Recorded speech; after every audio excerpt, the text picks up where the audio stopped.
Welcome to Tomorrow Today's Future Fit series, How to Become an Adaptive Leader. We've designed a 30-part series that is aimed at helping you lead through continuous change, to lead in a world that is volatile, uncertain, complex, and ambiguous, to meet the challenges that you're going to face. The series is designed over 30 parts that are very short and brief. There's a head component in which we talk about the theory or the principle that is important in the adaptive leadership process.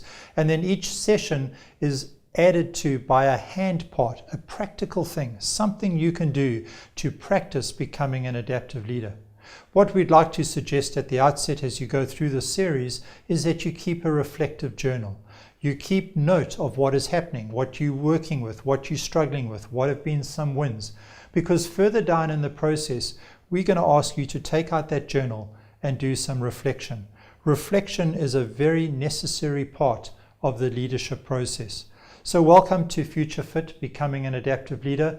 We hope that as you go through the series, it will equip you to be not just a good leader, but a great leader in the context of the future.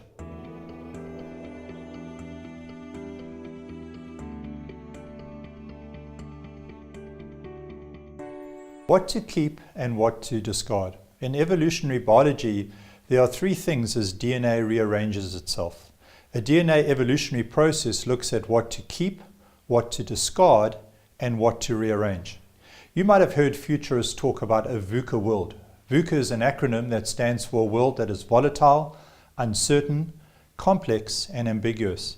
And whether we like it or not, as a leader, you are needing to negotiate and navigate this VUCA world.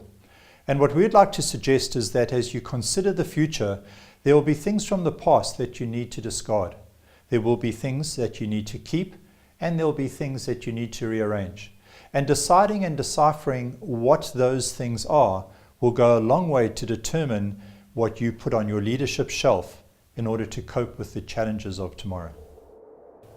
What I'd like to suggest you do is you make a list of 3 things that you want to keep from your past leadership practice, things that have been helpful, things that you know will be helpful going forward. Then to make a list of 3 things that you need to discard. This will probably be a little bit harder and a little bit more tricky, but there will be things that you need to discard from your leadership practice. What are those? And then finally, what 3 things could be rearranged or rethought or redone? Having made a list of the 3 things that you want to keep, discard, or rearrange, go and discuss it with somebody that you trust.